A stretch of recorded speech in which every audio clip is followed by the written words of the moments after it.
ফাগুনের প্রথম দিন বসন্ত উৎসব যেন মিশে গেছে ভালোবাসার রঙে। বাসন্তী রঙের শাড়ি পরে কিংবা মাথায় ফুল গুজে বসন্তকে বরণ করে নেন তরুণ তরুণী, বয়োবৃদ্ধ সহ নানান ধর্মবর্ণের মানুষ। এখানে আসলে মনটা অনেক ফুরফুরে হয়ে যায়, সবাইকে দেখি। প্রতি বছরে এই দিনটার জন্য খুব আনন্দ নিয়ে ওয়েট করি। জাতীয় সংসদ নির্বাচনের ভোটের রেশ কাটতে না কাটতেই বসন্ত উৎসব এসেছে ভিন্ন এক আমেজে।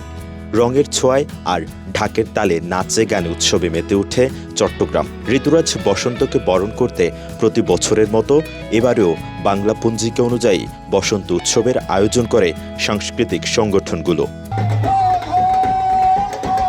শনিবার সকালে বসন্তকে বরণ করে নিতে নানান ধর্মবর্ণের মানুষের আগমন ঘটে নগরীর শহীদ ওয়াসিম আকরাম পার্কে। বসন্তকে বরণ করে নিতে আয়োজন করা হয়েছে প্রাণবন্ত বসন্ত উৎসব।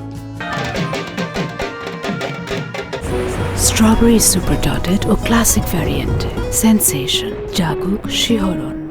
পার্ক জুড়ে দেখা গেছে হলুদ কমলা পোশাকে সজ্জিত তরুণ তরুণী, শিশুদের উচ্ছ্বাস আর দর্শনার্থীদের ভিড়।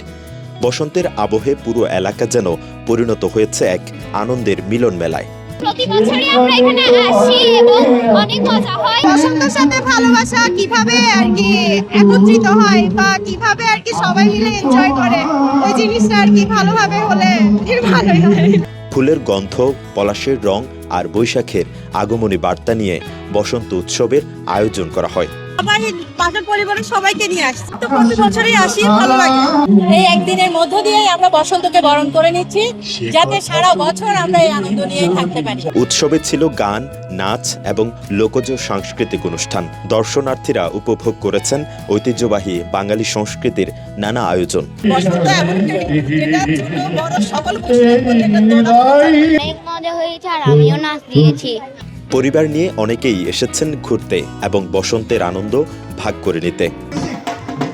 বসন্তের এই আয়োজন নগরবাসীর মনে এনে দেয় নতুন প্রাণের বার্তা।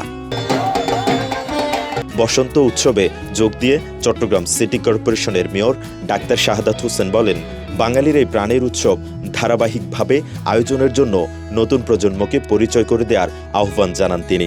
এগুলো যদি হারিয়ে যায়, আমাদের যে একটা বহু বছর ধরে আমরা যে একটা কালচার, আমরা একটা সংস্কৃতি, আমরা একটা লালন করছি হৃদয়ে, সেটা কিন্তু আস্তে আস্তে আমাদের পরবর্তী প্রজন্ম ভুলে যাবে। মেহরাজ হোসেন, কালের কণ্ঠ, চট্টগ্রাম।